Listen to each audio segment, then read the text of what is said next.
you are one of us. Your passion is the world of mountain biking, from enduro to gravel races and everything in between.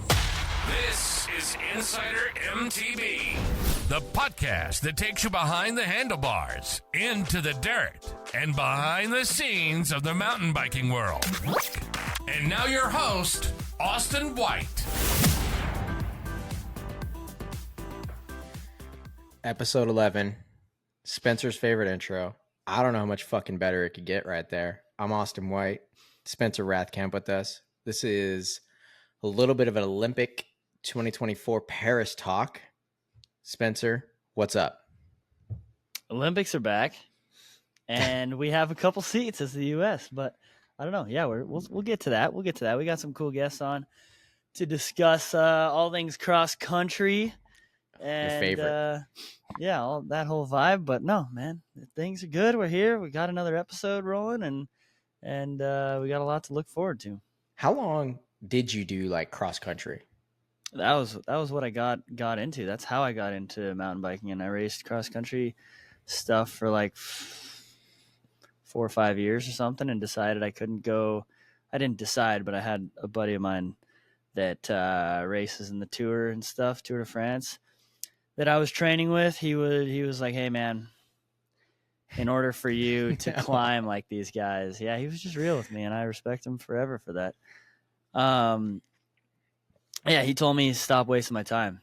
I have to lose weight and dedicate so much of my life to be able to climb like the cross country guys can, but I could already drop them all in the descent. So he's like, just lean into something else. But I don't know. I can't completely give it up. I'll still race a couple cross country races every now and then. Okay, so but like back then, yeah, was the courses like they are now? Because like in the U.S., it's kind of tamed down compared. Well, I've never raced a World Cup. Okay, never. I've raced the Rio Olympic course.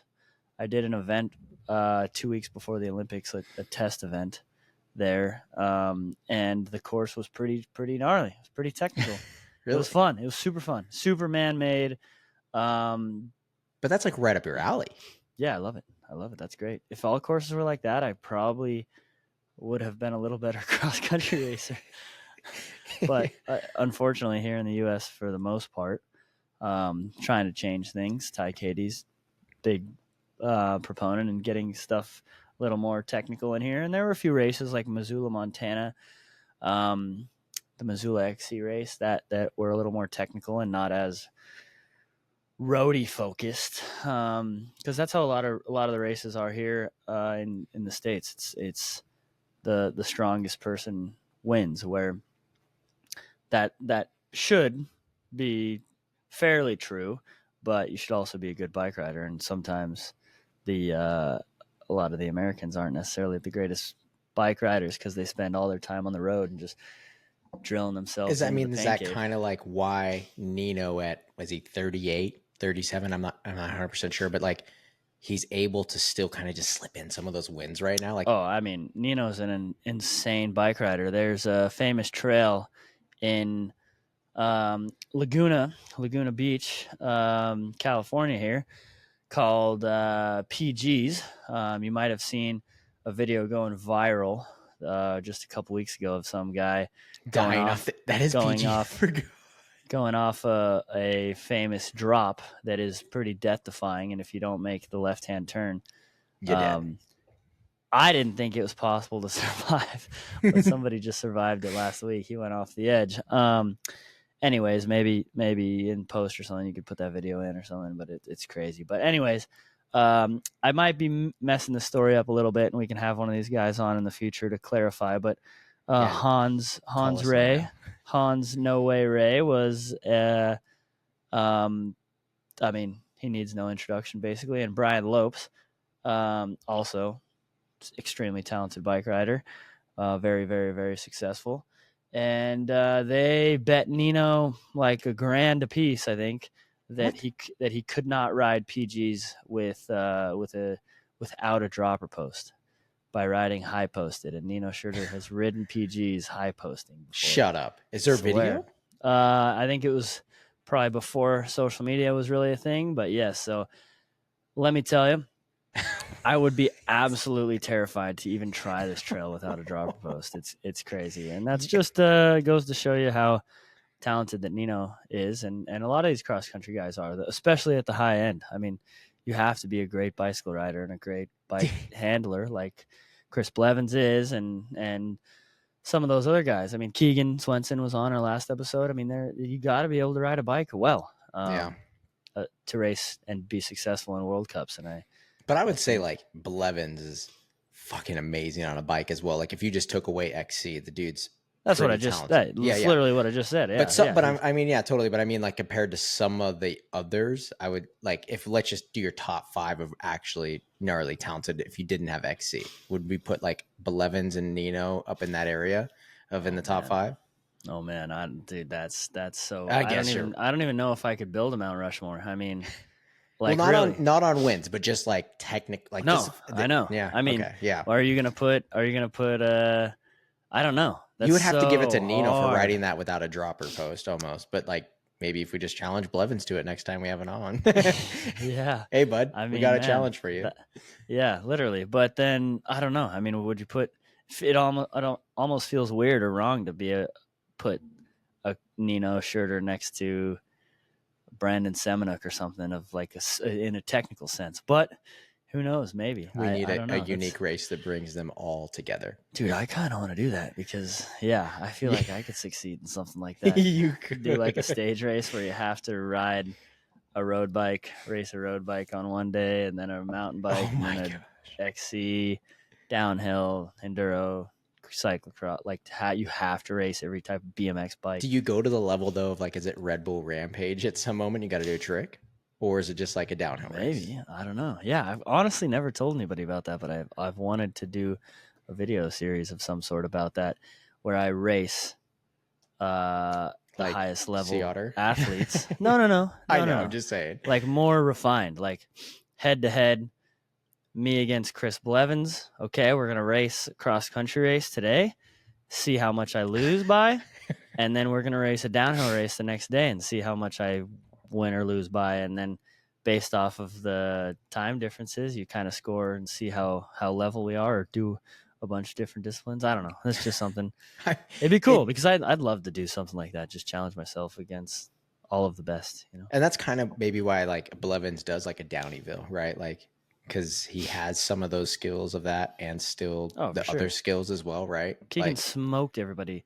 I mean, Chris won the downhill stage I think last year, but he just rode with his girlfriend on the cross country portion of it, but Keegan smoked everyone on that. What is the downhill? Like if you had to rank a downhill portion, at Sea Otter, I'm sorry, not Sea Otter, I'm talking Downieville. What level of like suspension and riding technical? Like I don't know, like enduro, but he did it on an Epic Evo. You know what I'm saying? Like no, it's down country. It is down country though. I've never been. Sorry, it's not. I mean, there's like 2 sections that are 10 seconds in total that are like really rowdy. Like you need 150 and above. Like what rowdy are we talking here?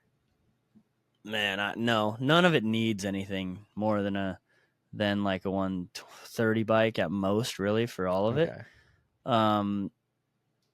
For that race, it's just so long. It's 45 minutes is like some of the best times, from top to bottom with 1,200 or 800 vertive climbing, something like that throughout. Everyone's just pushing the limit in terms of weight. They want the lightest tires and the lightest everything. Yeah. So you just have to be a little more careful. But a 130, 140 bike's the most fun bike at Downieville. And you're for sure doing Downey. So I don't think I'm going to now. Actually, why you got to do that to me? Yeah. So you're not in. Nah, I'm gonna go film instead. I got an entry, but I'm gonna go film something. Okay, so then if you were doing Downieville on that new Stumpy, are we talking Epic Evo? No Epic Evo, 100%. 100%. Really? It's just because of climbing and just like the battle, like the push. Yeah. The Epic Evo is like made for that bike for sure. Or for that race. Yeah. Or sorry, yeah, for that event. It's the best bike for that for sure because it's so capable and still climbs like a rocket. The new Stumpy, albeit an insane bike, it's just not an XC bike. So climbing that 145, 150 bikes, I mean, you can. It'd be fun. If I was just going up to Downieville for the weekend to ride, I would ride that for sure. Well, it'd be so fun.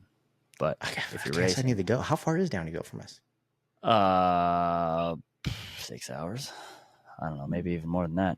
And like, it's what are east those of trails on a Sacramento. regular day?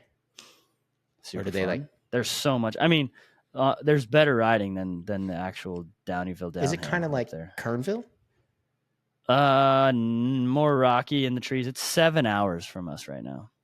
Maybe a 7 little hours traffic. I mean, it's 3:30 on a Wednesday Wednesday. before July 4th. Before July 4th. Maybe a little traffic around here. Yeah. Yeah, maybe. And yeah, there's probably going to be traffic up in Sacramento right now. But anyways, yeah. Yeah. Yeah, not to get off topic, but yeah. Like, there's great riding up there. It's I don't know, it's Downieville. It's like a mellow, it's the same terrain as like a TDS. It's very like mountainous. TD.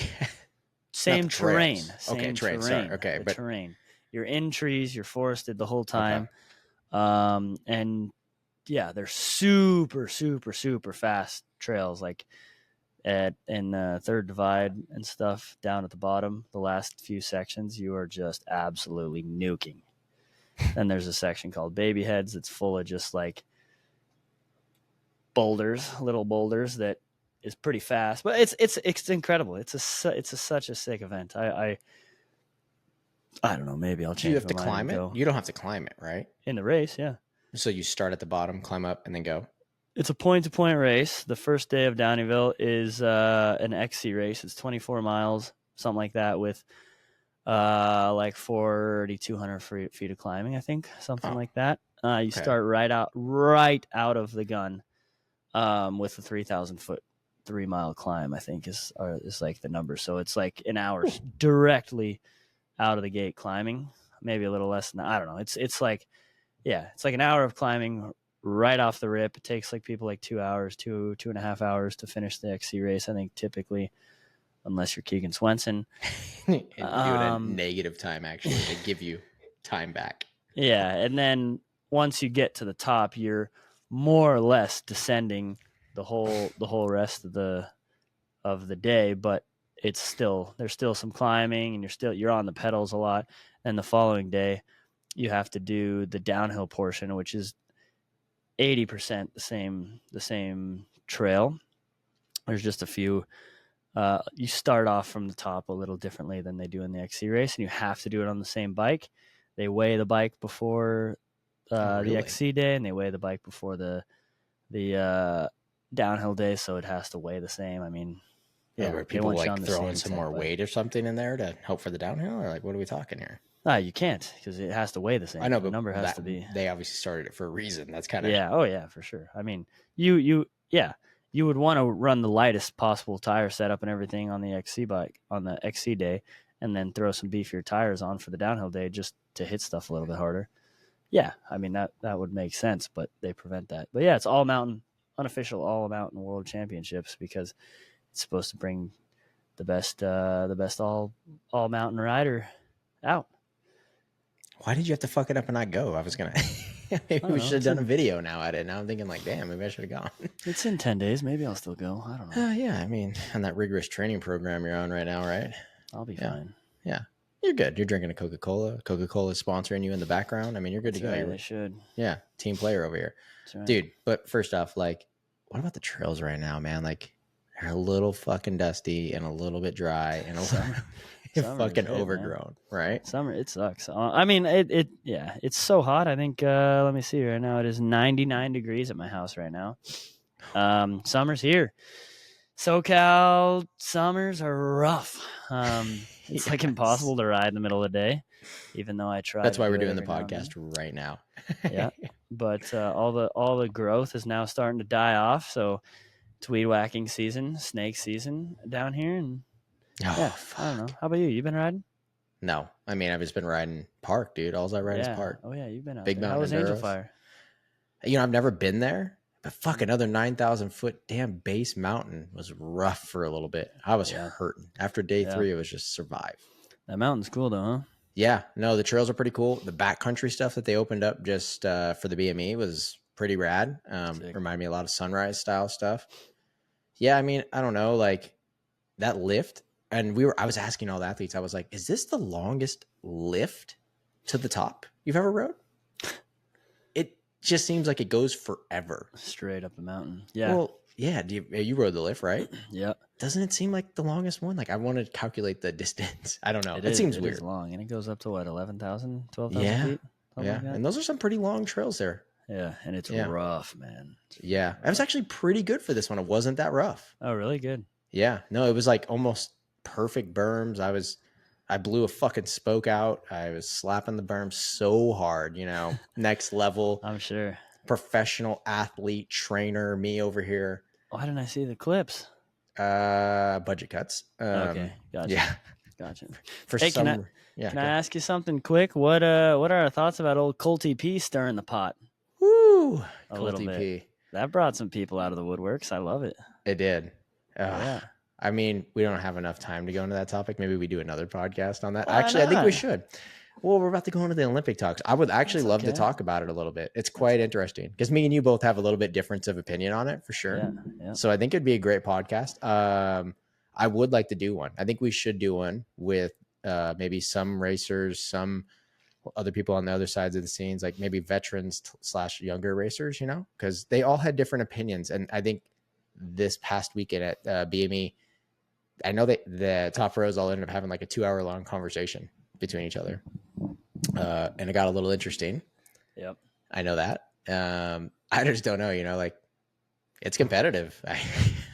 You know, like it's just what it is, right? Like, I don't know what to say. This is what it takes to win. And if you're not willing to go to that lengths, it does suck. But I mean, fuck, that's the lengths that it's going to win. Right. I mean, fuck. Like I said, you're going to sign up on an Epic Evo and go for it. Yeah, we have different opinions. That's we for do. Sure. I mean, we do slightly. Yeah. I mean, yeah, I get it, but I get your side slightly, but at the same time, slightly. I'll take that win, dude. I will take that big brother, little brother win right there. At the same time, it's about fairness and yeah, not all people are in the position that some of these. Why don't we talk about Aiden slipping in the shower and giving himself a concussion on Thursday night? Did that happen? Yes. No way. Yes. He's probably going to be pissed that I'm blowing him out right now, which I don't know if he listens to the podcast. Yeah, he got himself a concussion in the shower. First he comes over.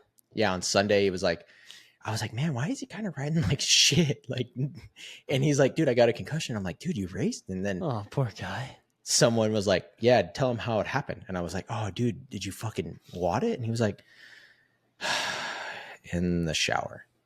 No way. It was rough in the shower. Poor dude. Oh, yeah. I didn't hear that. Yeah. You got to hit him up with a little text on that. Yeah. So that's pretty rough. Like almost take yourself out, not even racing. And then but luckily how the points work this year, he didn't lose as much. Yeah. That would have been like a 400 fucking point swing back in the day. But yeah. Yeah. Where did he finish? 7th. Oh, yeah. I mean, that's not that bad. That's not that bad. Yeah. Totally. I just saw typically he's been Mr. Second Place all year. So I know. I was curious to see. Yeah, we had a different little shakeup there for sure. But we got our first guest here. I'm going to add him in. Right. Jonathan. Now, look at that studio. At that setup. Wow. Factory. Guys. What's going on, buddy? Factory. I love that. No, I don't think I've ever had anybody describe my podcast setup as factory. That shows that you're my people. Dude, well, it looks great. Yeah. Holy crap. What camera do you have right now? What is it? I'm going to have to. It's an A6500 set up with like a 50 mil. Okay. And then, then the lighting's all set up in here. I mean, yeah, like a big part of what we do here at TrainerRoad, like a big part of it is the podcast in terms of the marketing efforts that we do. We're a bootstrapped company. We don't have investors. We don't operate in the sense that we have like a quarterly budget that we just have to spread out and allocate. Instead, it's like we test. If it works, we put more into that. And so, yeah, as a result, we have an unorthodox approach to marketing. And one of them that we put a lot of gas on is the podcast. So it's all set up. I mean, look at that studio. I get it. Damn. Yeah. Holy crap. That looks good. So simple, but it looks great. Yeah, absolutely. Wow. All right. Well, our first guest up this evening, whatever time it is Jonathan Lee of TrainerRoad. Is that the best way to introduce you, I guess? Or absolutely. Cyclist, absolutely. Obviously, a better training program than my e-bike one. So Yeah, I'm going to need some hot tips right now. Can I put that on the trainer? Does it work out? Do you actually have that type of shit happening? Do people ask you that question there? Yeah, actually, it's kind of funny. I mean, just e-bikes have blown up, right? And it's so awesome. I don't know. Somebody's probably listening to this and hates e-bikes, so I just love it. I think it's the coolest thing that's happened to mountain biking and cycling in general. And tons of people, are like, hey, can I use my e-bike on the trainer? And it's cool because a lot of the people that they're asking those questions to, there are support agents, and so many of them are athletes. In fact, like one of them, Tiffany, she just qualified for the Olympics to go represent South Africa for the road race. She's just amazing. And like, we have like legit athletes, and they're answering these people and being like, yeah, absolutely, man. Like, put your e-bike on there, do it, whatever you need to do. You know what I mean? It's cool. I think that's what we should do. I had no idea you could even, I mean, would you want to though? Is it, I don't know. It's to each their own, but I don't know if I would do that. And I'm like a big supporter of e-bikes. So like, that's, wow, I guess you just need one bike. More than anything, we're less and less like just indoor training. You know, it's like you can do all the stuff that our AI generates for you, all the workouts and training plans. You just do them outside, and they send to your Garmin or your Wahoo or your Hammerhead or whatever it is. And you just do them outside. So sure, question for you then on that is how many people that are going to the Olympics or top athletes, I guess, are on the TrainerRoad programs? So we don't pay any athletes. But I mean, that you know of using it, maybe. How about that?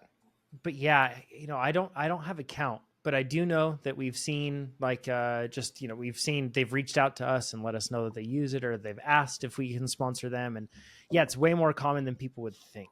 You know, we're about 100-person company, which I think surprises a lot of people too. Dude, that's huge. Really small shop. Yeah. But we're nowhere near as big as, you know, something like, I don't know, like a Training Peaks. You know, they're a very different business with like coaches and all that stuff. But yeah. So yeah, I mean, we have a lot of people that race at the World Tour level, or that. So I shouldn't say a lot. I'm just going to be very general to not imply or cause any sort of misunderstanding. Oh, no. There are definitely multiple people that use TrainerRoad at the very high level to train. So it's pretty cool. It's incredible. Yeah, seriously. Okay. Then I feel like maybe, how long have you been at TrainerRoad, I guess? It's been, it's been almost 12 years.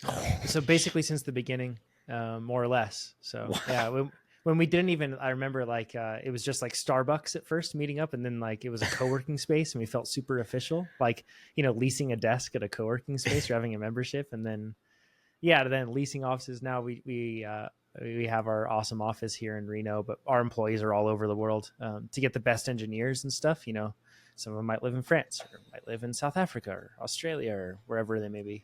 Okay. Wow. All right. So then, then you guys, how much of those do you see? Like, you see some data helps with training for the Olympics. And then I guess it's not just they started last week. It's been probably years in changing their program to get towards the Olympics, right?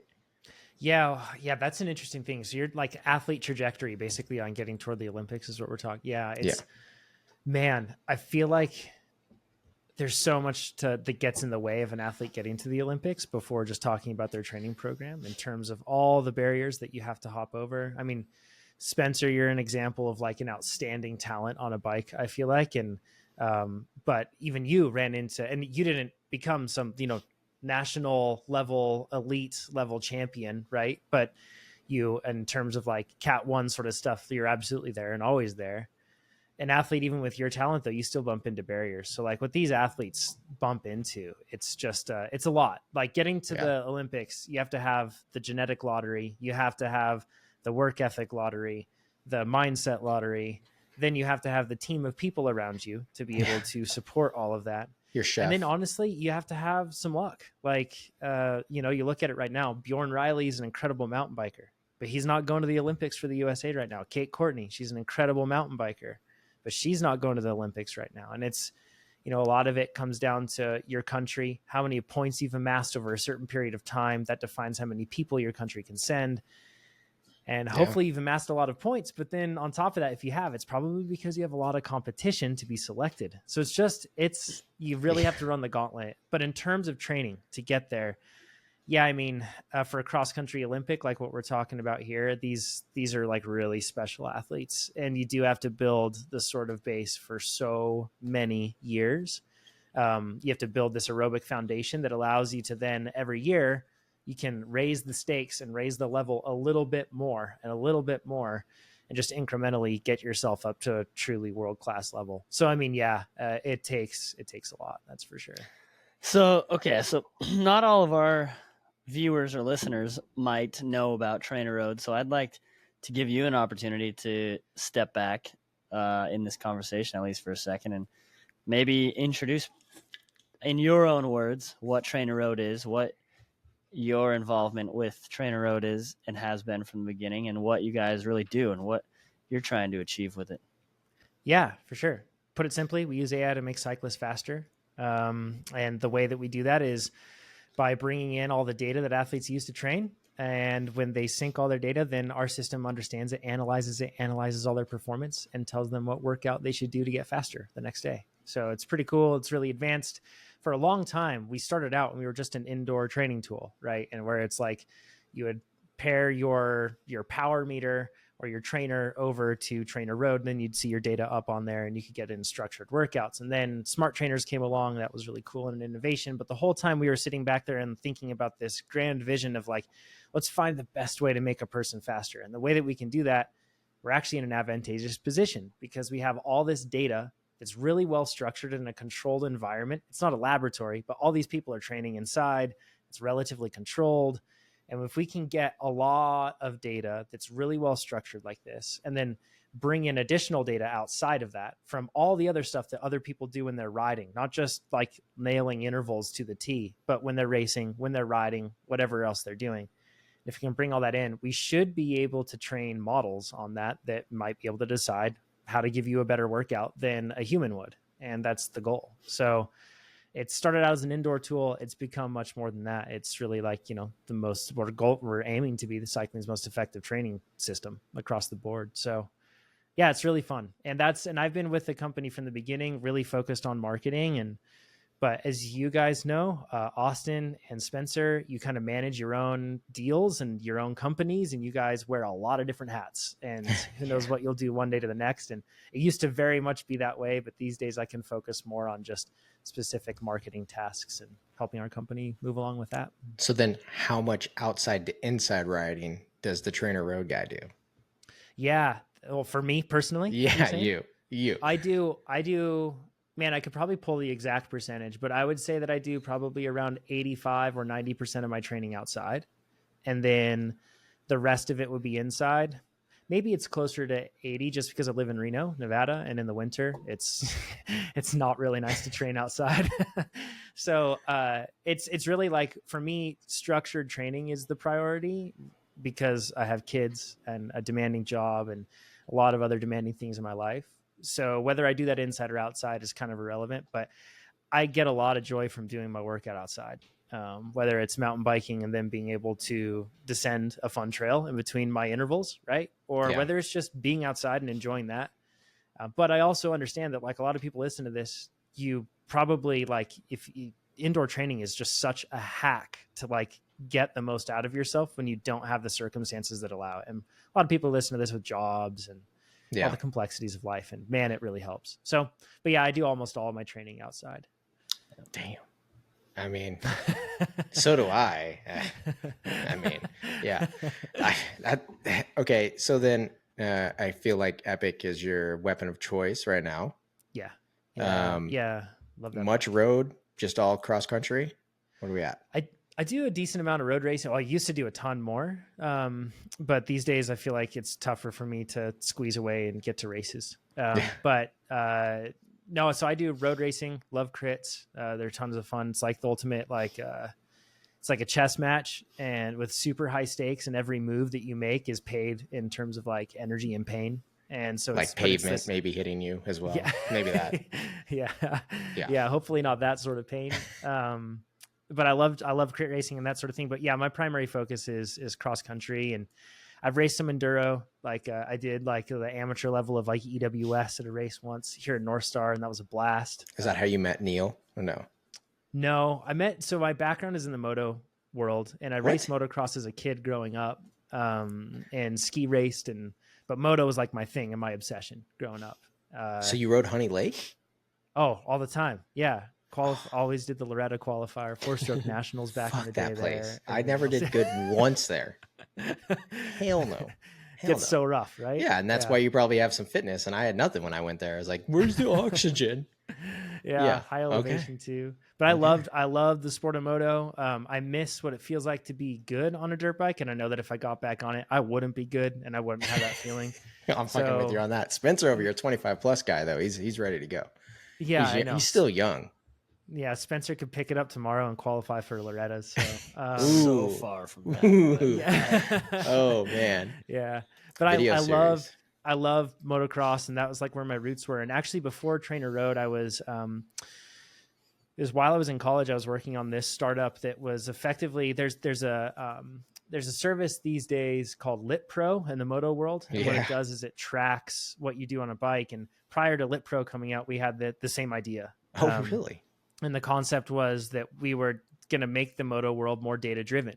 And because it's very much like the cycling world, I'm very data driven as a person, and the cycling world harbors that. Motocross world does not harbor that at all. It's getting more there though. I feel like it now is, for sure. No, yeah, barely, especially though. at the top level, right? Yeah. But the average person, like, they don't know why they're really slow, and there might be a lot of reasons. But one of the main reasons that they're slow is probably we can just start with line choice, and we could really improve that. And so we were trying to get something off the ground. But it had to be tough. Like this. I mean, here's my thing on that, and not to cut you off too much on it, but like Dungey, shittiest fucking style in the world, multiple championships. So it's so hard to even get people like the Lit Pro is a great idea, and your concept sounds like a great idea. But fuck, you would watch Dungey and you'd be like, okay, I guess I fucking just need to run my elbows down and just throw it all out the door. Yeah, certain riders are definitely like more flashy. Like, I mean, you watch Jet Lawrence ride and it's like, it's beautiful. It's genuinely beautiful. It looks like, slow. It's fucked up. I know. It's amazing, right? Yeah. But we were getting that off the ground, and I think that so we were advertising with Steve Mathis's podcast, the Pulp MX show, and we were fundraising at that point and trying to get things going. So we were advertising for that, and Neil somehow got in touch with me around that time through that. And then Neil and I have been really close friends ever since. And Neil's stores we're talking about here, he's a PR pro, and I mean, geez, the motorsports world in general these days. So good awesome old dude. Neil. Yeah. Neil and Eric. I love those guys. Yeah. Great brothers. So yeah, that's how we got in touch. And that's where my background's at. And that's why I love mountain biking above all, because it's a little closer to moto, but love the road stuff. I've even dabbled, and I know people get upset and turn off the podcast, but I've dabbled in triathlon and stuff too. And tried all that. Have them turn off. Fuck them. You know? Yeah, that's where we're at. You know, I got Spencer on here. Who cares? That's you know, right. There we go. So, I mean, if you were to set out a path for someone to race the Olympics, what would that look like? You're starting 3 years ahead, 2 years. Like, what are these guys? Because right, nobody's making the Olympics in 3 years, Austin. I know, but you got to be thinking that way. Like, look at Blevins, right? Like the situation. Like, I feel like he sucked last year. So maybe was it because of that stuff? Like, maybe if you pick up an elite rider already that you're trying to help and curate, that's already put in the time, maybe there's a bit of a chance. But I think it funnels down to so much more than just your training program. Even and I mean, sorry, I don't mean to disrespect training programs. Obviously, it's a huge part of what you're doing, but there's so much genetic makeup and things that go into being an Olympian, especially in endurance sports. I mean, in all sports, realistically. But yeah, I don't think a 3-year plan on a you would have to though a little bit, right? I mean, maybe if you're already playing with a guy like Blevins, that's what I'm trying to say. You're Blevins, you're Christopher Blevins. You're thinking about it. It's like pound yourself into the ground and go race Cape Epic for a little bit, and then not race it this year, so you have the energy. Is that? I think it's. I think you have to have a very clear intentional plan for no less than 5 years, in my opinion. Holy shit! Because the thing, like, you know, looking back, a mutual friend of like all of ours here, Keegan Swenson, like he was on the Olympic pathway, right? That Olympic pathway was set out and defined when he was at like USAC development camps and talent ID camps back when he was a kid. Yeah. And at that point, it was like, you have this potential, and they start to form that idea. And then as a result, you pick your races based off that. You pick everything. You like, it's probably more like a 15-year development plan for a lot of these athletes, for like Riley and those sort of athletes, but very intentional. It has to be, at the very least, it has to be 4 years, just because of getting points. The way that it works, and for the people that don't know, it's really complicated, and I don't know it perfectly. So, but I'll Who just does, share, I guess, though, what at I this do point? understand. I feel like it's a very complicated system, right? Yeah. Like, it's all based on UCI points. There's the top 8 nations get to send 2 riders per gender to the mountain bike event at the Olympics. From 9th back to the 19th rated countries, they get to send 1 athlete per gender. The host nation gets to send 3. So they get like an extra athlete on either on both for men and women. Now, when you look at that, it's all based on UCI points in terms of their ranking. And while there is typically like a window where it starts and then a window where it closes, you really have to be building up all of that over time. Is that Brian? Oh my goodness. Yep, we brought BG in. Oh, that's rad. What's up, man? How are you? But no, keep going. We're literally talking about point stuff, BG. No pressure. You're just hopping into this one, and we're talking about how you get your Olympic points right now. Way to go, Austin. He was ready. Stoked to have you. This is cool. I love Brian. Brian's a great guy. So you have those top 8 nations, right? And for 4 years, you are working to build up a bank of points, and to get to the point where you can get call-up positions, to get to the point where you will be in good position to be able to earn points once that window opens. Once that window opens, you have to race as many races that pay as many points as possible. And based on your team's makeup, like for example, in the men's field, the Americans, they are not going to be ranked as highly as the Swiss and the French. So as a result, you're going to look for races where you can actually race well, but then still get a lot of points. Or I should say place well, but get a lot of points. Because the United States, they're ranked 6th right now, if you look at the rankings.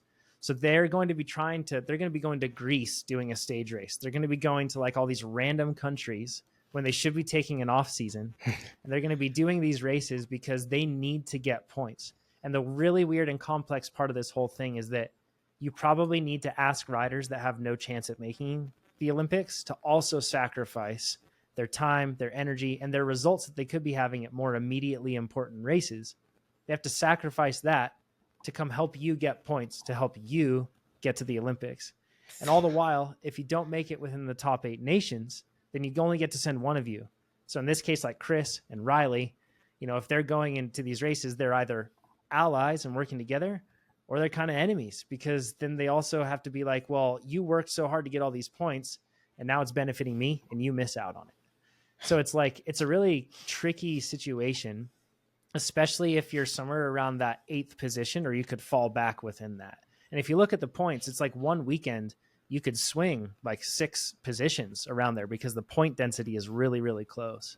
So even just because of that and the points and the qualification system that you have to follow, I feel like you have to have a minimum of 4 years. But really, I mean, it goes back so far. I mean, to like Spencer said, before they're born, it's like the genetic lottery that needs to happen too for the sort of athlete to get there. Yeah. All right. That's gnarly. BG, Brian Gordon, Specialized. How many team orders have you guys been putting in to get to that?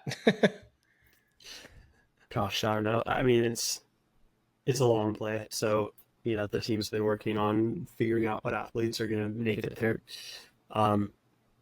The Riley versus Chris thing, especially for us because we're American, like that was contentious for a while. But we're stoked that both of them are young. But yeah, I don't know. There's a lot that's coming into it. Like that are the test events, the trial test sessions that we've done. We've built bikes that we don't necessarily sell to like ride and see what's faster on the course, just so we fully understand the course. So that was pretty cool. Got some really cool data showing that full suspension bikes are faster even though they're heavier. So yeah, lots coming to it. So, but like when you're doing that, and I'm guessing other bike brands probably are doing something similar to that. I don't know. And as a US brand, are you thinking US team, or are you just thinking anyone to get to the Olympics as Specialized? How does that work? we're thinking like we're back to win. We're a global company, so our headquarters, if you still want to call it that, is in California. But we have innovation centers in Switzerland, Germany, as well as the U.S. and Taiwan. So, see, we're a global company. We have a But pretty you're broad secretly focus. hoping Team USA. Let's just, we're going a little bit with that. They're our friends, so of That's course. right. Good man. Good man. Keep going. Yeah. Yeah. So a little bit of a side note, as I was asking BG earlier, is I'm not 100% sure, but is Specialized the most represented bike in the mountain bike side, we think? I don't know that for sure, but I believe we have 6 riders. 6? Yeah. Wow. I'm looking at the list right now, and there's a lot of it's very fragmented across brands. The standout is Specialized. Trek has 3? probably a decent amount. We've got Yolanda if she goes, which She kind of said she wasn't, right? Yeah, I don't know. I think it's still in the air. I don't know. Maybe I missed that, but she's got some breathing issues that she's been working out, and I know that she mentioned that if she can't do it, then she might forfeit her spot. In which case maybe Cena would fill in. I don't know. And if Cena goes, that's even one more Specialized bike.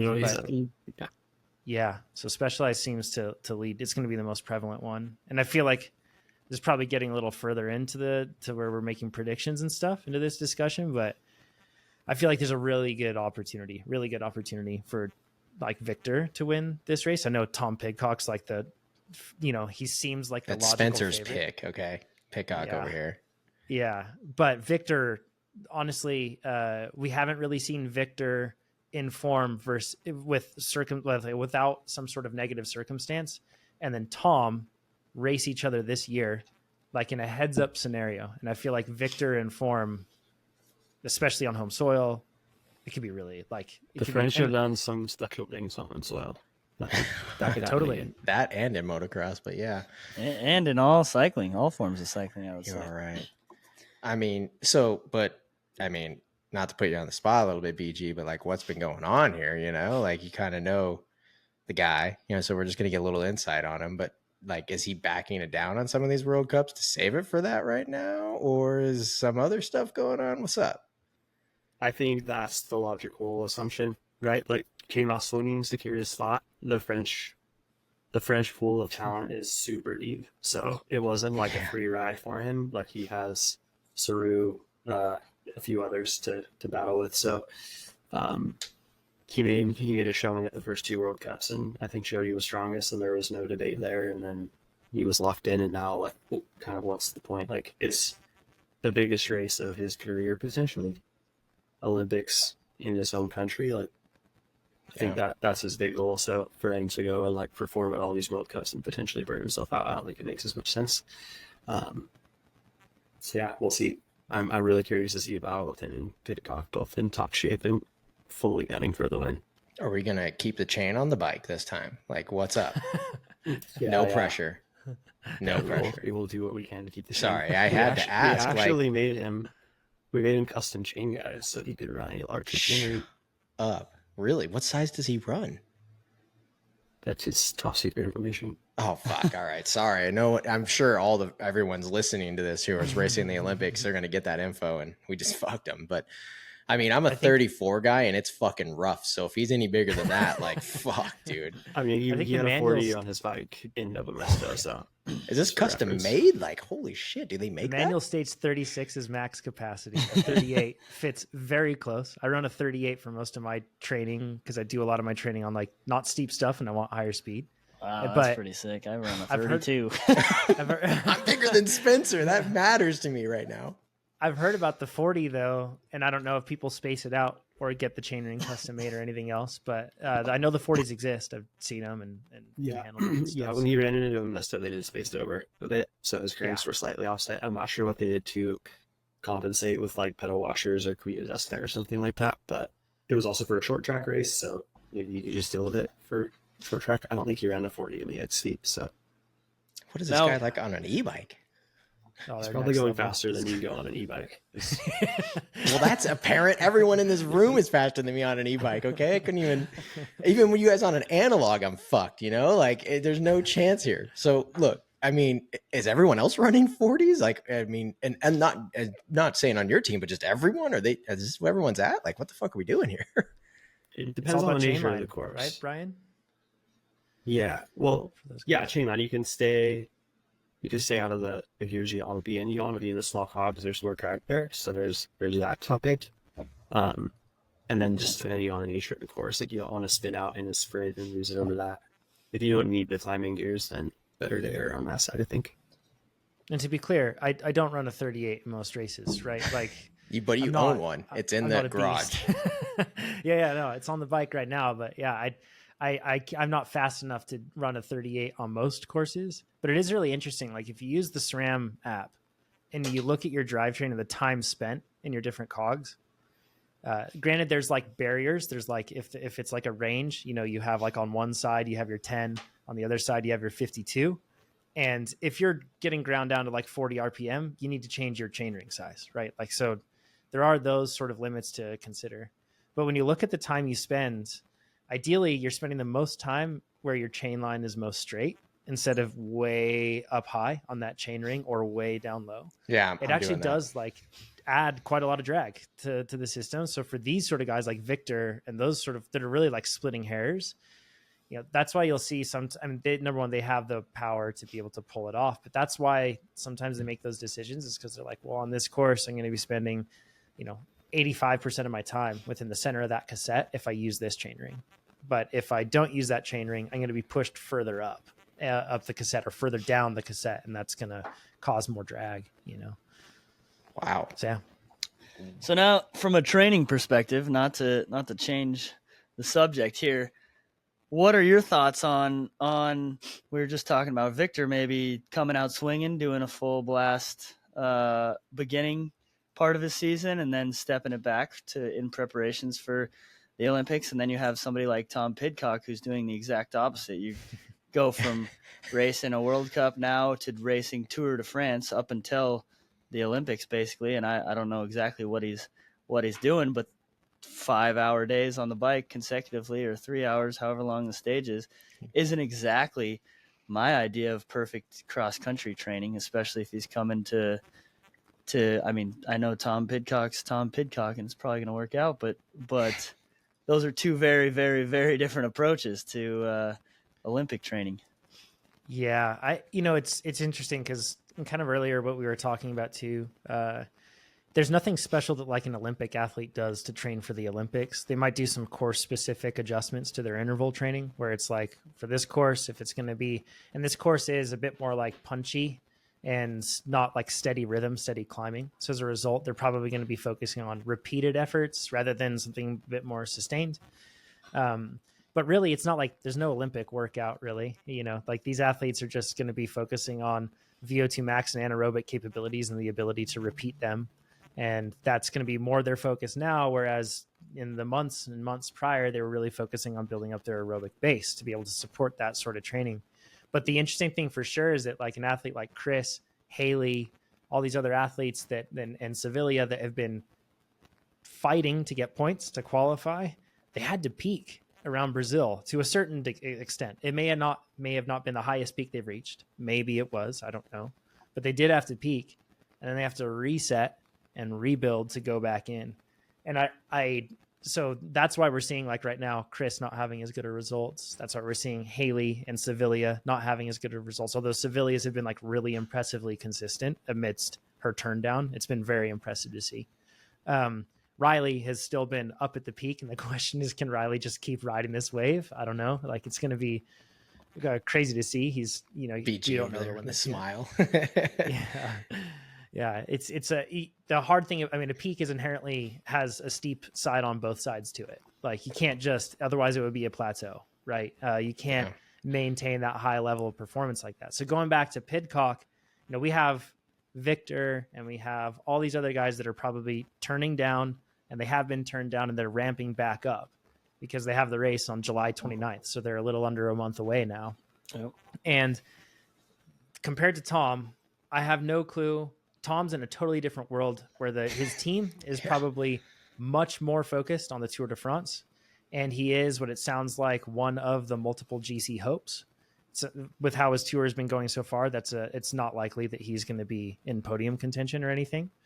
So I'm curious to see what they do now. But Tom also is like a very unique athlete. Like we have like four very special road cyclists on the men's side right now: Van der Poel, Van Aert, we have Pogacar, and then we also have it's Tom Pidcock. And I know Vingegaard is awesome, but they don't have these, like, especially those three of Van der Poel and Pidcock. They can do every sport or every discipline of cycling so well. So he's such a special talent that he might be able to show up to the XCO race fatigued, boxed, buckled, and still like be able to win. But I don't know. It's going to be really kind of like an interesting case study to see how he does that, especially considering the fact that he then has the road race. I think it's like 2 or 3 days later. That? Yeah. So, I mean, XCO's pretty short, right? In the sense that they're talking, it's going to be an hour to 90 minutes. Not so short enough. Yeah. I wonder if they pull Tom. I wonder if they pull Tom out of the tour. That's what I was just going to ask. If he goes really far back, I bet you they do. I mean, save him. Yeah. Well, and for them, like, it's probably less about like winning the mountain bike gold, and they probably really want him to win the road gold. Like, I don't know. I guess maybe that is important to the team, but road seems like it would be very important to them. I would not be surprised. I don't know if Van der Poel's undercooked coming in to like warm up throughout the tour. Is Van der Poel even on a team yet? Have they announced what? Well, he's on his team, but he's not doing the mountain bike race. Oh, he's not doing the mountain bike. Okay. Yeah. I'm just like, I'm looking at the teams now that have been announced, and he's nowhere to be seen. And he's not doing it. But I wonder, to your point, Brian, if like he gets pulled, like if there is going to be polling because of the Olympic road race, like within the tour because of this, whether it's road race, mountain bike. It seems like Tom might have it in his own interest to win the road race because he's already won the mountain race. Maybe. Yeah. That'd be hard to say. It is unique though. Like, between back-to-back World Cup races, we kind of see like what our riders are doing and how they're preparing like weekend to weekend. And it's mostly like recovery, like short efforts, maybe like a 3-hour ride, something like that generally. And Tom's like riding from venue to venue, just like 5.5 hours of the night. So, and then like wins both weekends too. It's not like he's doing that and he's fried. Yeah. And I don't want to like, I don't know what they're running. And I know that Ineos puts a bunch of money into equipment and that sort of thing. But I can't help but feel like Tom might be at adding to this Tom is amazing thing. Tom might also be at an equipment disadvantage, relatively speaking. I don't know. I mean, Pinarello's new to this game, right? Yeah. They don't have decades, and like we have Brian here, he's one of the head people in deciding the direction of the Epic platform and where it goes and managing that. It's a platform that you've built upon for years to get refined equipment, whereas Pinarello's new to this. So the guy's just incredible. Like, Spencer can't be faulted. He can't be faulted at all for picking him. He's the outright favorite for sure, So, like, I guess for that, like, maybe not to put it too much on the spot, would you do better on it, Specialized? Something that has... There we go. That's the answer. There we go. All right. So, but like, as win world champs on it, he won his, I think, first mountain bike world champs on a Specialized bike. Oof. Okay. So, okay. I did look better back then. But then he won the war on a Fingerella, so I can't say it was just like. We can. So, I mean, like, as a team, like, I mean, as for Specialized, and when you obviously know that there's like these guys like a Pidcock or Van der Poel out there, how do you guys go about selecting a team and building your riders at, like, you have to start at a pretty young age? Like, you guys have had Blevins there forever. Does that go into the mindset of, like, those are once in a 10 years century type thing, Pidcocks, right? Like, how do you find that? Or what do you guys do as a team for something like that? That's difficult. Like, Christopher, we saw as a young talent and brought him in, and we saw like the potential. He had all the things that he needed to be one of the world's best, and we believed in him. And brought him in early. And he, from Durango, like, we had Ned on the ground there at the time, like Todd and Howard and all of them. So there was a pretty deep connection. And then yeah, just built it on it and believed in it, and he's stayed with us, which is really cool. We had some riders come and go, and that's not always as fun, but it's really cool that we have the longevity with Christopher. And then we also have that with more riders, like, Haley is another one. Laura Stigger is another one. It's like right out of junior, we brought her on. I think she was definitely still U23, now racing the league. We see a lot of potential in her, and those are riders that we obviously identified early on and brought in. Other riders like Victor, he's been with us for 2 years. We obviously saw the talent there, and we believed he could be earlier. Brought him onto our team, and now with Olympic stage in France, that's going to be really exciting. So then as a brand's perspective, are you guys, is that why we see because Blevins is kind of a guy who does good with great suspension handling, this is why, are you guys developing bikes around these guys for multiple years to building the best tailored for them, so they can perform better? Or is it just no, this is what the data shows, we need to go this way? Or how does that work out? There's a big component that comes from the team. We're watching the way racing's evolving and the way the riders are evolving. They're riding so much differently than they were a decade ago. Yeah. And even talking to Sauser, who, he came out through the sport. He was one of the greatest of all time. And then he's coaching riders like Sam Gaze and Simon and watching them. And he's like, I go into a corner with these guys and they come out going twice as fast as me. I don't understand how they can ride berms and jumps and rollers and that kind of stuff as fast. Where Susie back in the day, it's all that old school technical backcountry riding, and that's what he was good at and what brought him through the sport. He's a totally different sport almost now, with the shorter formats. And so riders Christopher, Riley, Bjorn, Martin is insane from our Chilean rider on the team. Watching those guys ride is mind blowing how good they are technically, and just the way that they're pushing the bikes pushes us to make a bike that can handle that. And then as the courses evolve too, that all kind of translates into, the bike we just launched this year, the Epic 8.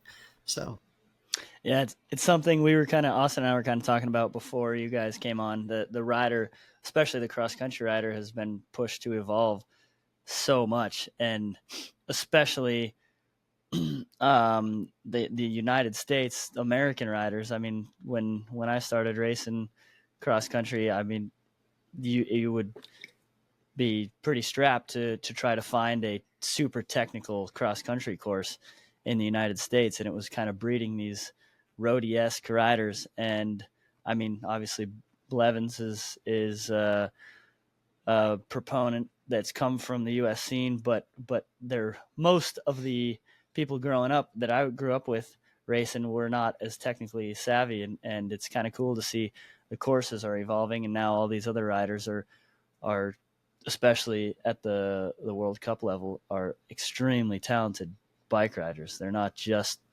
the strongest guys ever, or girls, whatever. Yeah. They're also out here being extremely proficient on their bike, which is super cool. I feel like it's been a co-development, right? As bikes, because courses, honestly, if for us in the United States, they're getting more technical. For a while, I feel like it was pretty sanitized, and it seems like they're getting a bit more technical. But then again, I haven't raced a Pro XCT in 18 months or something, so it's been a while, or US Cup or whatever. But I would say that the bikes have gotten more capable and still efficient, which is the crazy thing. We've been able to have our cake and eat it too. And then on top of that, it's been met with riders that have amazing skills, and it's really I feel like it's accelerating, and for kind of the coursers are actually having to try to keep up now with that. And it's because it's really changed the game entirely. Go back to 2016 when we were riding on bikes with 100 mils of travel, and really the narrative was stiff is fast. And that was where everything that was where we were coming from. And that transitional period around then, it was really starting to shift toward compliance, control, traction, having a bike that's behaving well underneath you. And it's just completely changed the game. I mean, the stuff that we can ride on our, the stuff that Spencer rides is absurd because it's Spencer, but the stuff that we can ride on our cross country bikes is crazy now. We used to never be able to do it. Yeah, John, I met you, Jonathan. We were warming up on hard sails, I think, up in William Park, and there was a couple rocks on that course, and other than that, it was just go up the steepest part of the hill you can, and whoever gets to the finish first wins. Yes. And Tommy Ty, who runs the US Cup stuff, when they were building out the Fayetteville courses, Tom Martin saw it was like, we need a real cross country course because we're developing all these juniors through programs like Bear Development or whatever, and great, and they have a ton of fitness, but then we send them over to Europe and they're just burned out off the back, can't ride on the routes, like they don't know how to handle their bikes. And so we need to like build the courses to that level in the USA so that we can build a talent for the USA team to go and then compete at the World Cups. And select few have done it. Like Kaylee Downing grew up in Park City. They have technical trails there, spends a lot of time in British Columbia. They have plenty of technical trails there. And she's riding in like on Renegades. And so her skills are insane. But just like the generation, growing up in like Southern California and places like that where the trails maybe aren't lending to the same technicality that you'd find in the Pacific Northwest, we need to let those riders on courses where they can develop those skills. If you go to NICA too, which needs to be approachable and beginner friendly, of course, but a rider going through that program is not going to develop skills they need to race Grand Slam Canada in the U23. Not at all. Hey, it is true. Not at all, though. You're totally right, because I think I've said this on a few of these things, but when I was first starting the NICA League, there was a rule where both wheels had to stay on the ground at all time.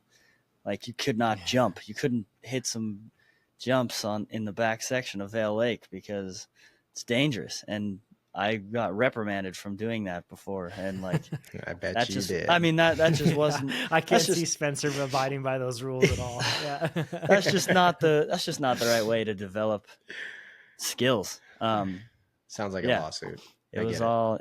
Yeah, I mean, I'm sure that things like that came into play at some point, but you need to still develop riders and push them and allow them to push themselves through a little more technical terrain and have some fun. I think developing the skills is important. Like, you can say like hitting the jump is dangerous, but not having those skills and then going to a race where you need to have those skills to complete it, like that's when you're going to crash. Yeah. And I remember sitting at one of the drops in Fayetteville for the junior elite race, which was like pretty high level riders, and there's riders they that were going around. They were not going around. Well, they were dying off it as well. They were sketchily rolling the features because if they went around, it was way too slow. So like, I have to do it. But then like watching them do it, they were so uncomfortable. And it's like, when your heart rate's pinned, you probably don't want. You're made for great TV. I'm sorry, but yes, you had the first row seat there. Yes, that's great. But yeah, like that. Those are the things where it's like, if they went off a truck here and there, like they would have those skills that they could build up and progress, rather than just being like thrown into the fire when they go to a real race. So in Europe, are they developing that better, I guess, like at their junior races? I've only been to a few, but they're incredibly technical. I could not ride the whole course. What? Yes. Why? Like, it rains and it's slick and you can't, like, there's technical climbing. You're just like, I can't, I'm going to walk. And same thing for the descents. You're like 1 foot off. It's like, it's not like big drops and jumps or anything, but it's just like weird off camber routes where you just need to have like the balance and that like fine technical skill to get through it smoothly. So that's where, like, I saw the pro race go through on first lap and like half the riders dismount and run up the climb because the probability of making it up in the pack was low. But that's the stuff that they're racing over there. Wow. How they train as kids too. Like, you'll see like a bunch of videos online of like tiny little kids riding these bikes on these little like skills courses, like where they're having to balance and like ride through these like cones and on a skinny and pick up something and move it over here without like dabbing a foot. They do all these like, and it's definitely like very popular in Switzerland, I know, in particular, where they have like the bike culture is very much strong there on mountain biking. And they start these kids off with learning those technical sort of skills. I'm not saying that riding a tiny skinny in a parking lot suddenly makes you like a really That's what I heard. rider. I heard that. But is that why Crans, Montana was just that gnarly? Yeah, I think that honestly, that's those sort of skills need to be in like the foundation. And to what Spencer and Brian have been saying, like, if you grow up racing on courses that are just buff the whole way through, then you do miss out on that. It's kind of funny. Like the Olympic courses they're always a weird amalgamation of this. And Brian, you might have more insight. I don't know if you've even been there perhaps, but it like Olympic courses don't look raw and natural. They're They look not. very much Yeah. handmade, right? Yeah, very man-made. Like the course in Paris, from the videos I've seen, and I've not been there. Our team has been there, so I've seen like the real early preview videos that went out before the test event last year, and just took like iPhone clips and rode around the course. And he's like, maybe we race gravel bikes here. Obviously, the course has been ridden in, and there are some quite technical features on the course. That it's really like wide for the most part, gravel. So imagine like a gravel walking path through park. But then you have like gnarly like rock sections or like a drop with like super sketchy lines through it or little gap jumps and stuff. So it's smooth with like, I would say relatively technical features. I know some riders were actually injured when they had the last test session. So it's technical, but in between the technical sections, it's very left out.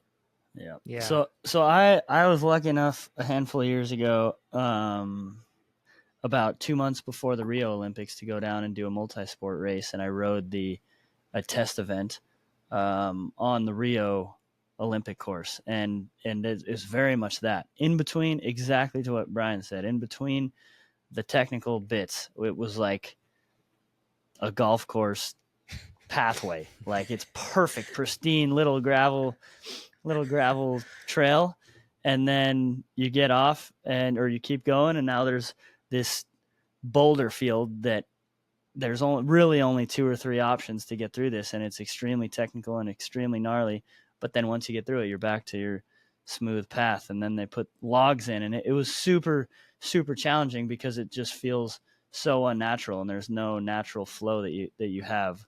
It kind of looks like that's how most of the Olympic courses are built, whereas the current World Cup trails or tracks have a little more natural flow put into them. So we'll see. I haven't seen too much in this Paris course, but it's a different. I've got some data on the course. Okay. With this, like, and you can go and check out, like, I'll share some links with you to Austin's, and you can put them down in the description for people. But Annika Bierton, she went and rode the course with Haley Batten, and there's a video online, like a first person view. The course may change in terms of what we'll see from what they had. And it was, like Brian said, it was very fresh. So perhaps it's more ridden in since now. But to give you guys like some background on the course, it's 2.5 miles long or 4.1 Ks. You climb 249 feet or 75 meters. That probably doesn't mean a whole lot to people if they aren't used to like XCO courses, but to put it in comparison, it's got 38% more climbing than snowshoe per lap. That Snowshoe, West Virginia course, but it's also got 45% less climbing per lap than Crans Montana. So that's like climb per distance, if you will. So for every like linear foot along the course, how much is climbed. So it's not like, and the interesting thing is when you look at the elevation profile, and I'll share like a Strava link to the route that I made up of it. So you can see when you look at the elevation profile, it's, and even watch the video, it's not consistent. It looks like it would actually be very tough to find a rhythm on this course and like settle into a groove or a flow. It's just constantly kind of like what Spencer said. It's like, oh, here's another man-made feature. Here's another man-made feature. But then also the topography and the way that they use it, it's oddly short, steep little punch into something that's like a bit more gradual, but it's always fluctuating. It's just constantly moving. At the very end of the course, they kind of go off into some natural soil with a bit of roots, and then they cut back into the manicured paths thereafter. But it's is this a purpose thing? Like, are they doing this on purpose, you think? A lot of people have assumed, and I'd be curious if Brian and Spencer, you have more insight, but I've heard people assuming the fact that it's for like, aesthetics. It makes for like a beautiful looking venue. This is the Olympics. You have a lot of people that don't understand the sport. And if their view is being obstructed by a bunch of trees and you can't really tell where the trail is going and it isn't going, that might not be as appealing to them. But I'm not sure if that's that makes a lot of logical sense, right? But logic help with isn't TV. always... I like where you're going with this. Logic isn't always the reasoning, you know? Yeah. I mean, do you know anything, BG, or? Yeah, I think that makes sense. That's my understanding as well. They're also working with a location that needs to be a certain distance from wherever like the center of the Olympics is going to be. So I think that limits it a bit to where they can have a race. So I mean, like Benelli is what I heard for 2028. Like pretty much confirmed. What do you guys think that's going to look like? I mean, it almost could work pretty well, but are they going to just rebuild everything there, right? I think they'll have to build a track up Gnarly. Maybe they can reuse some of what the old course was, but it seems to me they would have to pretty much build everything. But I think that's a great venue for it. Like, it's beautiful. Yeah. There's a lake. Like, it totally makes sense for TV. It's right in the landing site for the airport, so it's really fun to get approval for drone there. Yeah, exactly. But hit me up, UCI. I'll do the stream for you. Don't worry. Yeah. So I mean, and then I will kind of want to go back to like talking about the suspension thing. I feel like a few years ago, 120 would have been fucking nuts on an XC bike, and they're just literally racing on that. And then your guys's specializes hardtail is not a hardtail in a sense, right? Like, it's fucking wild. Like, what?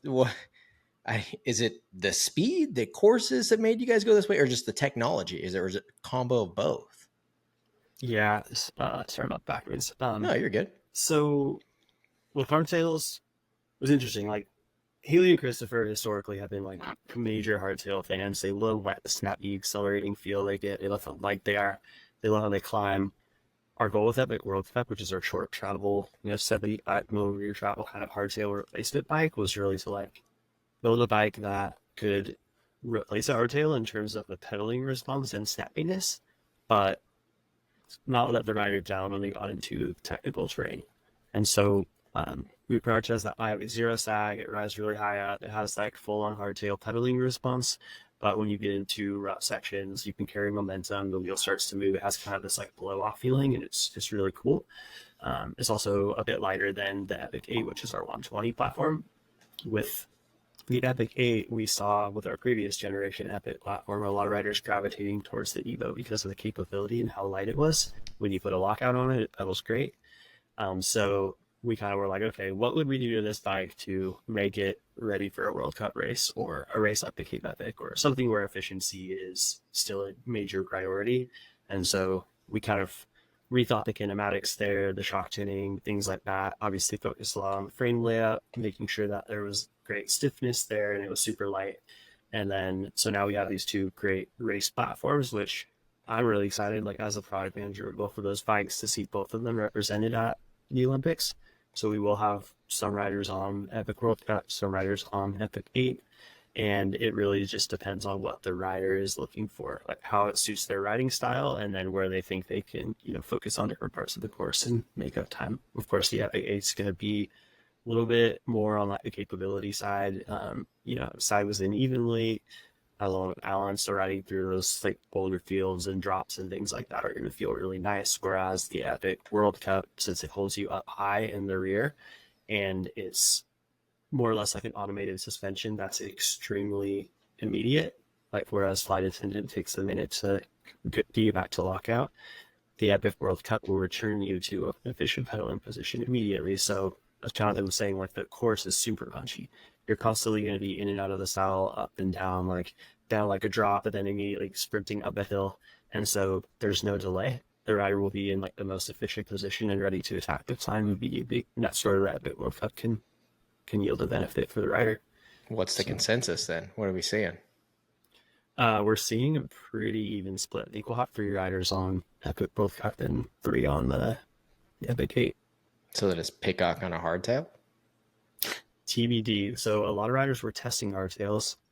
We no longer make the top level hardtail, but we did build some older ones to test them and collect data because we wanted to know for sure what the fastest bike was. And a few riders, and particularly Haley and Laura, were interested to know. And they're looking at what everyone else is riding, of course, and like, okay, we believe this Epic World Cup can be the fastest, but we want to know for sure that it is the fastest. So they wanted to do back-to-back testing. We built them bikes, identical, just different frames, and we collected a bunch of information, and we were able to make the decision on that was the fastest. So, and that decision was the World Cup is the fastest, correct? So, yeah, we will not be racing our tail at Paris, to my knowledge, as of today. Unless you have one you're building right now. I know we only got like 4 or 5 minutes with you. But so is it legal to just build a bike that doesn't race anywhere else, or and not even being sold to race at the Olympics? Technically it is being sold. So we still do sell the Epic Hardtail and comp model for a price point proposition. So we can't bring an Epic World Cup down to that like sub 3,000 price point for riders. So it is a bike we sell on market. It's not a bike that the race team uses, but we did get a few of them. It's still an incredibly light frame. It's like just over 900 grams. So comparing that to an Epic World Cup, that's still like a 800 gram weight savings.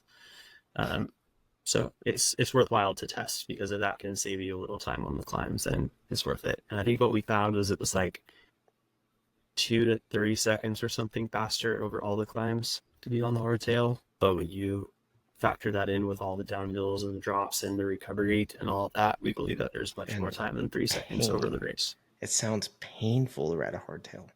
When you see the roughness of the technical sections, and as Jonathan mentioned, the little section in the woods where it's like off camber routes and it's pretty rough, like pedaling a hardtail through that does not sound fun.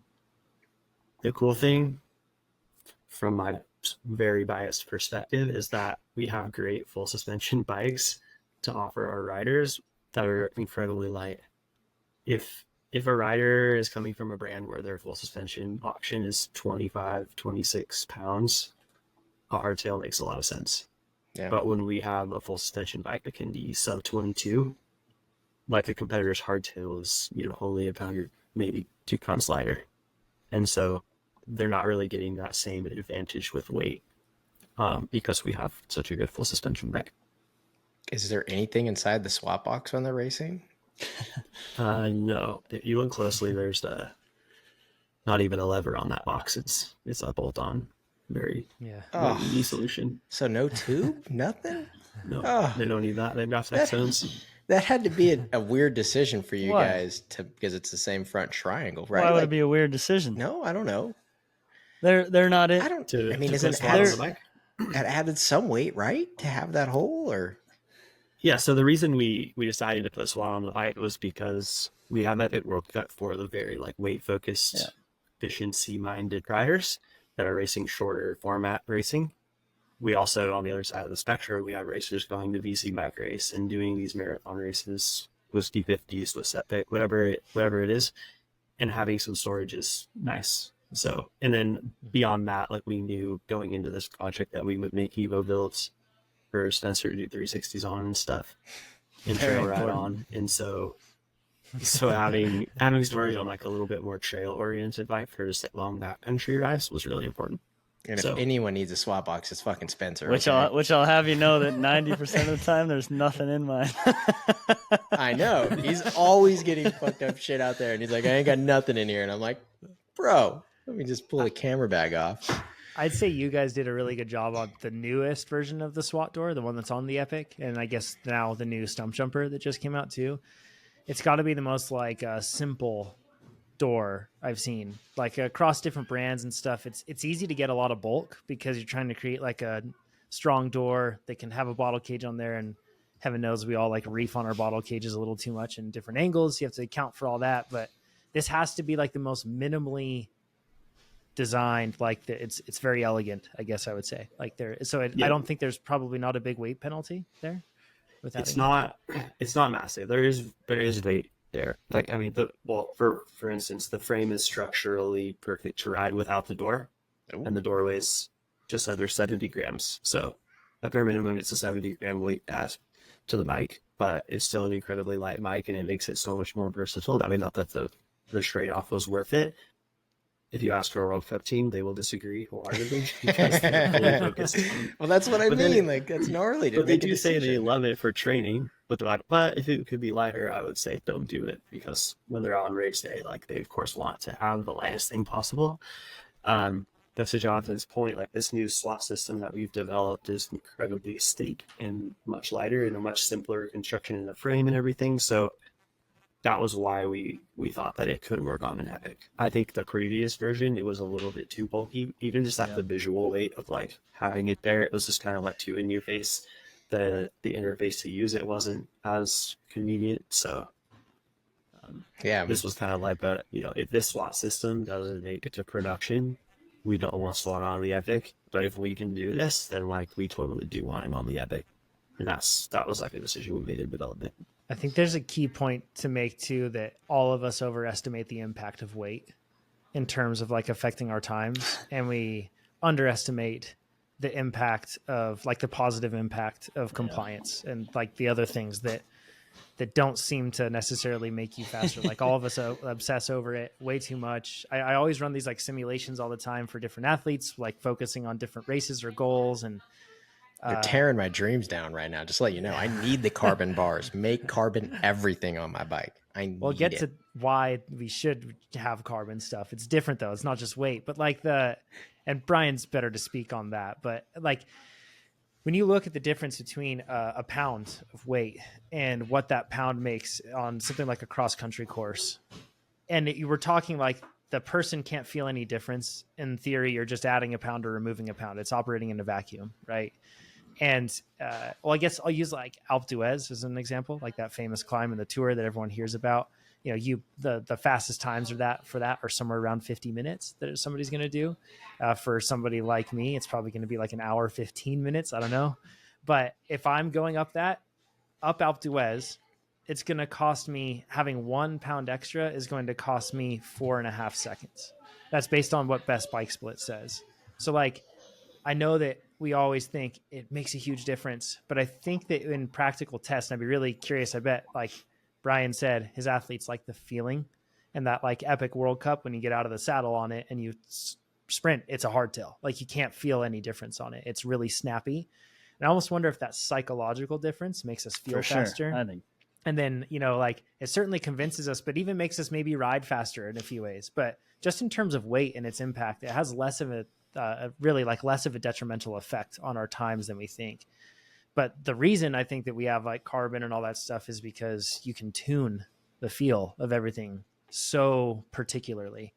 And that's why, like, I think, if you get like a set of carbon bars that's just super light, and you're going to some like Euro brand that's like really fringe, and you're buying some super light bars, your bike's probably going to ride worse. Like it's not going to feel as good. Whereas if you went for something where it's a brand that's really put engineering into like making sure that everything is refined to ride well, carbon gives you an advantage there, like that you can change the way everything is laid up so it really performs well. So I still think carbon's the best, but not for weight. I think it just rides better and performs better. Oh, I think you hit the nail on the head there. I think the mind is an insanely powerful part of the puzzle of all of this stuff, and just like throwing a full face helmet on versus a half shell helmet on, you have that sense of confidence and safety, added safety, albeit some added safety. But when you're descending a downhill trail with a full face helmet versus a half shell, you are that much more confident in what you have. And I think it's a similar thing when you know that your bike is 50 grams lighter than the dudes next to you, even though it's only going to save you half a second at the end of the day or whatever it is in a cross country race. You know that you have the lightest bike possible, so you are that much more confident in what's gonna come out of it. So yeah, it's super interesting because you're probably 100% right. I think those guys, the Specialized team, doesn't want SWAT because of that 90 grams or whatever you said, but in all actuality, it's not making hardly any difference. But they're confident that their bike is lighter than it would be with it or without. Yeah, I think they're aware of it. Like Haley even said to me, like she doesn't really want to race the hardtail, but she wants to like look next to her and see Ollie on hardtail and know that she's on a faster bike. Yeah, and that's for sure. It's mental. That's all it needs. Yeah. So, yeah. I mean, oh yeah. BG, I know you have to go 4:30 late. Are we pulling you too long here? Call it. I mean, look, the only reason I ride S-Works is for the carbon. I mean, it's like the best. So let's just be real with that. But I personally feel like it rides better. I don't know if I'm like, what are you talking about? Like, S-Works versus an expert build? Yes. Is that weird? It might be somewhat. Oh, it's mental as fuck. No, that I no, there are. So with the other platform, we do have unique layups and unique materials used in S-Works versus the 11M frames that we use on Pro Expert Comp. However, the stiffness numbers are identical. So when we're changing layup, the benefit you're getting on S-Works is we call it the lower FAW carbon, and basically it's a lighter weight, has a better stiffness weight ratio, so we can use less material and get the same stiffness targets. But our rider first engineering story holds true down the line. So if you get an S-Works bike and it has certain stiffness characteristics through cornering or vibration damping, things like that, you'll have very similar experience on a lower tier bike. Chassis, that is. Obviously, components make a big difference as well. If you're going from like aluminum wheels to carbon wheels, that's a big factor. So can we put Spencer on a slower bike so I have more of a chance if I ride the S-Works? Like, where do we get to these levels? I need a... Yeah, you put him on the Levo and you turn it off, and then you ride your epic. Fucking like where you're going with this. Yes, sell me more on that. So... Yeah, sorry, but you can go. You can go, BG. You can. You can give go, him any BG. more. I mean, I'm ideas. just gonna. Oh, I mean, dude, yeah. Like, I need a special bike to drag Spencer down and give me a little extra, like a kill switch button. Any of these things. I will get on the development of that. A bike that slows Spencer down. We get around you. I'm not even that fast. Oh, I need every ounce of ammo. I mean, this. Yeah, I just won't even say it. It's probably because he just actually builds the trails that we only ride for some reason. He never wants to come to my side of town, ride my trails that I have the local knowledge and just shred on. That's what it is. That's what it is. Yeah. Yeah. He's lucky I didn't race Sea Otter. I was coming for him. All right. Next subject. Jeez. No, go ahead. Go. Get out of here. Hey, go ahead. Yeah. Good to see you, Brian. Thanks, BG. I have 10 minutes. You guys all good? Cool. 10 more minutes, something like that. Yeah, absolutely. All right. So off to short track. Yeah. All right. Guesses right now. Predictions. You have Pidcock, Spencer. Where are you guys at? What are we thinking for winning the Olympics men's category? Yeah, I mean, I don't know. We'll see how it shapes up, but I just admire Tom Pidcock and his versatility and everything that he has going on. And I just, watching the last couple World Cups that he participated in, I just would be hard to bet against them, especially if they pull him from the tour.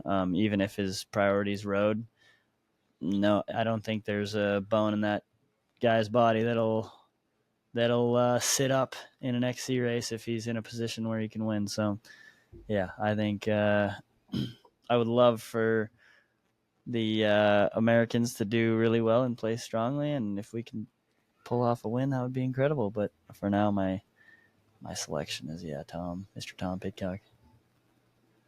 Jonathan, your pick.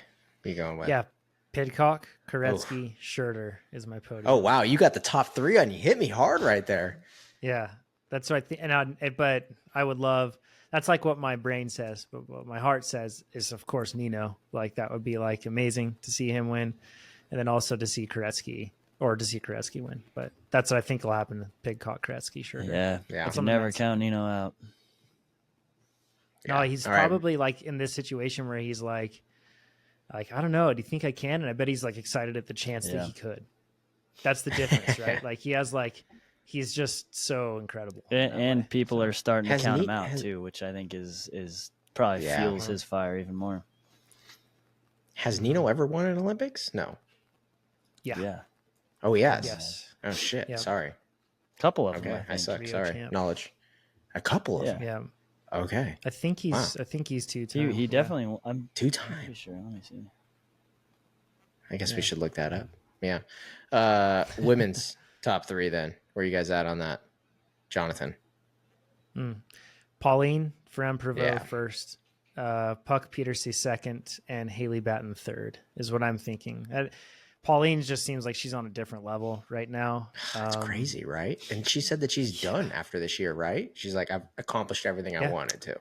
She's going back to road with Visma Lisa bike. She's going to go to that team and just focus on road. So, oh, really? Yeah. I thought some reason I thought I heard cross. I don't know why I thought I heard that. She might do cross too. Yeah, she might. Wow. I don't know. We'll see. But yeah, she's going to Visma, and then wants to really focus on road. I think, women's road racing has grown a ton, like over the past 4 years. And she was already, I think, road world champ, but that was really prior to when it really exploded. Yeah. At one point, I could be wrong here, but I think that she was cross country, cyclocross, and road. She like held all 3 jerseys at once. She's just, dude, she's gnarly then. She took some time off and then she came back, and now I think she's going to go back to road. But I think it's going to be Pauline wins. Puck is second. We'll see though. Puck is crazy good. She has been taking some swings, right? Ooh, yeah, she's good. And then honestly, this course, if I was like to design a course for Haley, it would have way more constant technicality. And I think that as technicality increases, it only benefits Haley. But having said that, I still think this course is a really good fit for her. Like, I think that she'll, as long as there's no berms like in Brazil, right? We're good. It's punchy. I love her. She rips. I want Team USA to win. Look, Blevins and Haley, let's fucking go. But I get what you're saying. Yeah, she'll be very good on this course. Like, it's punchy, and she's really good at punchy stuff. So, yeah, same thing, Spencer. Where you at? Yeah, I think it's going to be hard to go against Pauline here. She's just had a slower start, and it seems like she's really trying to peak for the Olympics. So She also kind of looks like she's just riding around out there a little bit right now, right? Like she gets the lead. We got a minute. Fuck it. We're just going to hang out, Like it's pretty wild. Yeah.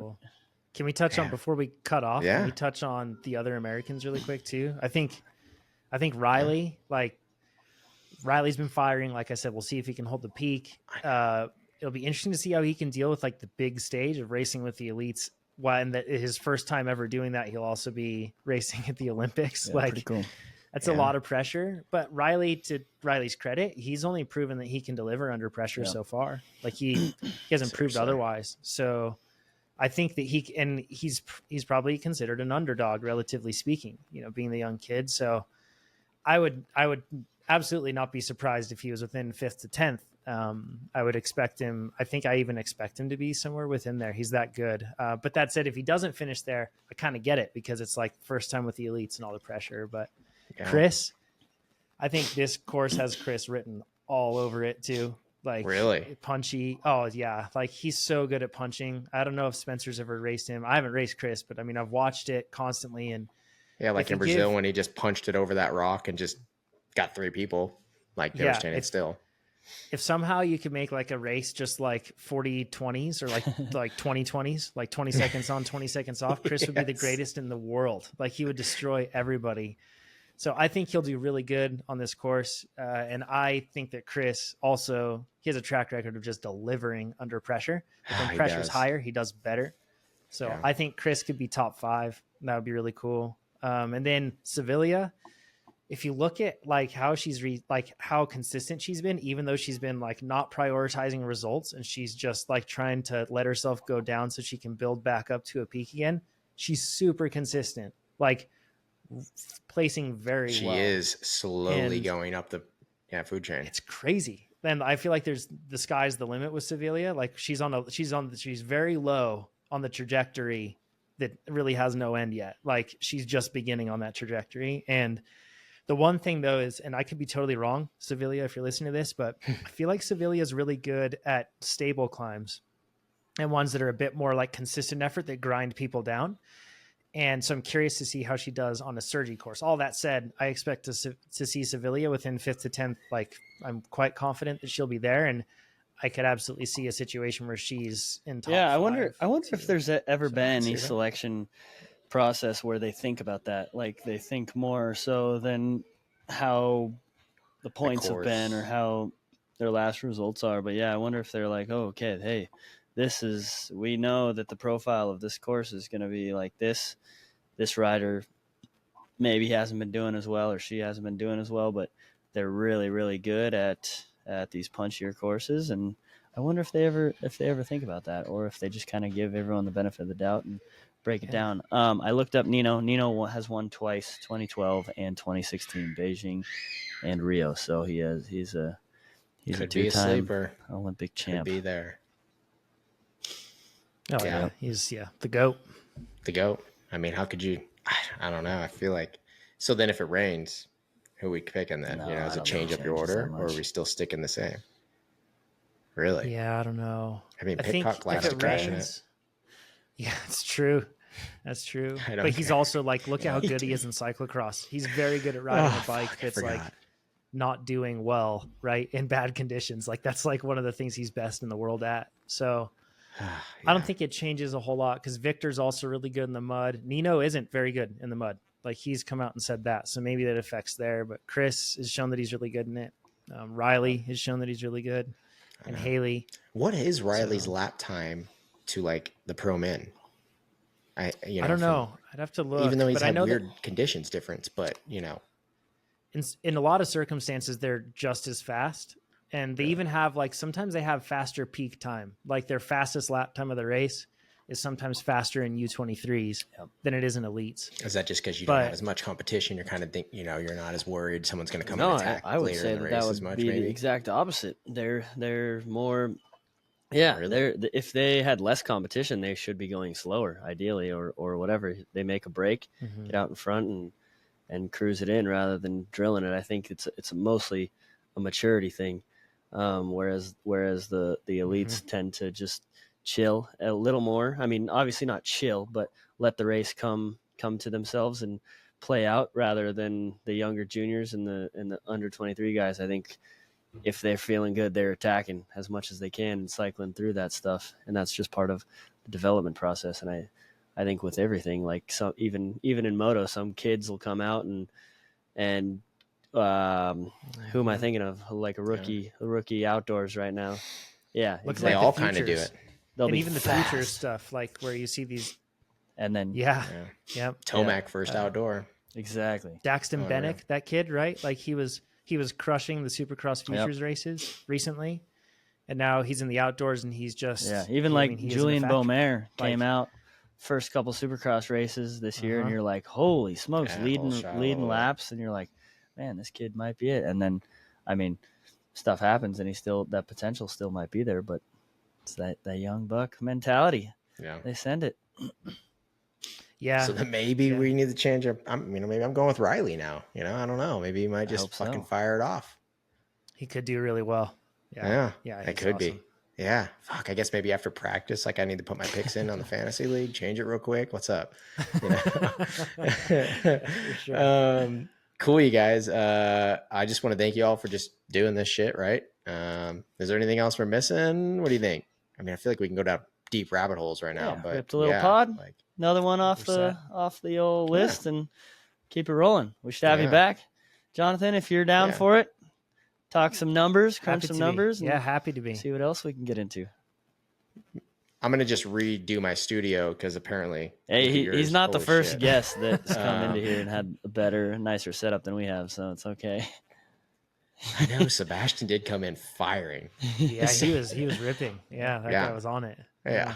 He's cool dude. He moved to neighbors recently. I know. Are you guys hanging out? You guys on programs or what? I sent him a DM. I was like, "Hey man, if you ever want to ride, let me know." Like, Sebastian, he just ghosted me hard. Yeah, what a dick! What a dick! He probably doesn't want to hang out with like a liker dude, But I do wear baggies, Sebastian. If you're listening, I'm gonna send him this part. I'm so sending him this part. All right, you guys. That's episode 11. Thank you all for being here. Don't close your browser. We need to make sure this thing downloads. I put you guys all on pause and subscribe. We're on the shit. YouTube, Spotify, Apple. I think there's a Google one. I don't know. Send it to everyone. Thank you all. Stoked to have you guys on. Thank you. Thank you. Later.